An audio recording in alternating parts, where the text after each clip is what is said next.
Depuis le nouveau commandant des forces terrestres de la RDC, le général François Olenga continue à moraliser ses troupes qui sont retournées dans la ville de Goma depuis mardi après le retrait du M23. Cet officier a remplacé le général Amissi Kumba, suspendu par le chef suprême des FARDC, Joseph Kabila, après avoir été cité dans un rapport des Nations Unies l'accusant de fournir les armes à quelques groupes armés au Nord Kivu. Je vous propose de l'écouter.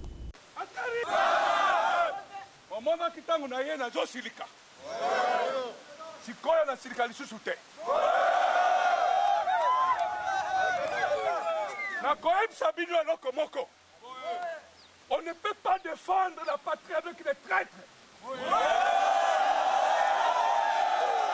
Et puis, Naebisi Bango, Bayo Kangai, ba traître na force terrestre et Sili. Bakangi ozali traître, donc au fusion devant Basoda Nyos. Ce n'est pas normal que tu trahir Congo. C'est pas normal. On a besoin de toute la population na biso sima. C'est pas normal. Toute la frontière na biso na maboka ba étranger. Tu le kadi. Donc ni bangote. Tu le kadi. Bato nyonso ba yebike. Mo beta ki batwana. Beto zina ba photo. Beto zina ba film. Mais tango ba traître ba koti na kati. Bokomi démoralisé. Autre situation, c'est la participation ou non de l'opposition congolaise aux discussions de Kampala sur l'évaluation de l'accord du M23 entre le gouvernement et le groupe rebelle. Sur ce plateau, les députés nationaux de l'opposition, Clément Kankou, bienvenue honorable, merci d'avoir répondu à notre invitation. Merci à vous madame. Vous accusez souvent le pouvoir en place de ne pas vous associer. Aujourd'hui, cette opportunité vous est donnée. Pourquoi le rejetez-vous? Écoutez madame, l'opposition que nous sommes en train d'animer aujourd'hui est une opposition républicaine et responsable. Nous n'allons pas accompagner le gouvernement dans une autre supercherie. Quand ils ont signé leur fameux accord du 23 mars, on a dit que ce n'était pas bon. Nous avons proposé des choses.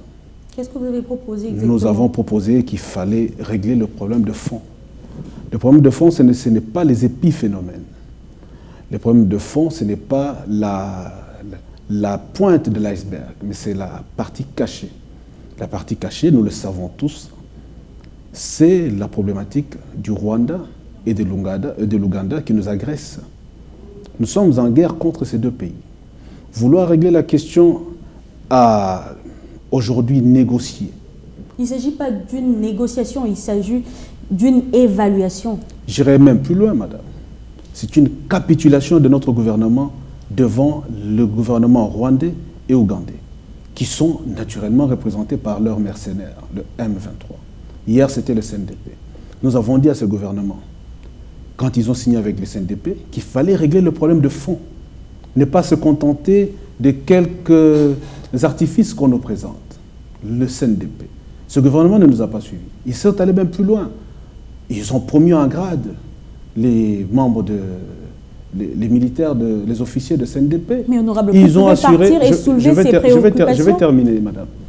Ils ont protégé Bosco Tanganda. L'AMP a fait des alliances avec le CNDP, des alliances qu'on n'a jamais dénoncées jusqu'à aujourd'hui, parce que le CNDP, aujourd'hui M23, est bel et bien membre de l'AMP. Vous nous dites d'aller là-bas. L'opposition va y aller à quel titre? Nous sommes des parlementaires. En tant que Congolais, si d'abord pas opposition, si c'est une démarche parlementaire, madame, si c'est une démarche parlementaire, nous ne nous voyons pas accompagner ou nous retrouver dans les valises du ministre des Affaires étrangères.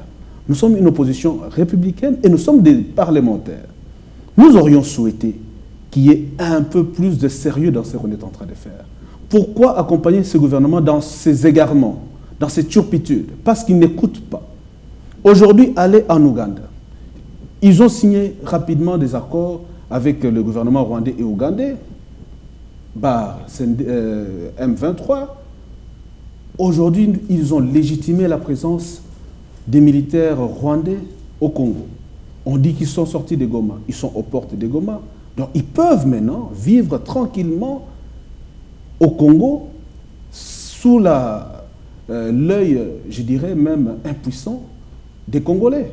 Ne nous demandez pas d'accompagner ce gouvernement dans cette aventure. Vous savez, madame, le gouvernement vous invite en tant que, pas en tant qu'opposant, mais en tant que Congolais d'abord. Madame, je dis, vous parlez des groupes parlementaires de l'opposition. Vous êtes d'abord Congolais avant d'être de groupe parlementaire. Nous disons ceci. Si le gouvernement nous écoute pour régler le problème que nous avons avec le Rwanda, c'est d'avoir des pourparlers directement avec le Rwanda et l'Ouganda. À ce moment-là, vous allez trouver des solutions. Pas trouver du saupoudrage comme on est en train de faire. C'est du cosmétique qu'on est en train de faire aujourd'hui. Ne comptez pas sur nous pour accompagner ce gouvernement dans cette turpitude. Je rappelle encore, nous sommes des Congolais, nous sommes sensibles, oui. Peut-être même plus sensibles que ceux de la majorité. Parce qu'à combien de reprises, combien de fois nous n'avons pas tenté de faire venir le gouvernement pour s'expliquer sur cette question et poser des questions au gouvernement. Vous avez suivi à l'Assemblée nationale. On nous a réservé une fin de non-recevoir par les membres de la majorité présidentielle qui ont préféré que le Premier ministre vienne nous étaler les informations que nous recevons à travers les médias internationaux. Qu'est-ce que le Premier ministre nous a dit que nous ne savons pas? Nous aurions souhaité poser des questions et même faire des recommandations après. Mais on nous a empêchés de faire notre travail de parlementaire au nom d'une certaine protection tous azimuts des membres de la majorité présidentielle. Donc cela doit commencer par là. On doit se prendre au sérieux. Nous sommes parlementaires, nous sommes des Congolais, mais nous voulons trouver le problème de fond. La problématique de l'Est ne se limite pas au M23. Hier, c'était le CNDP. Demain, ça sera quoi? M24, M25. Donc, il faut régler le problème de fond. En conclusion, vous n'irez pas à Kampala? En conclusion, nous n'allons pas accompagner ce gouvernement dans cette énième turpitude. Merci, honorable. C'est moi qui vous remercie. En province, le gouverneur du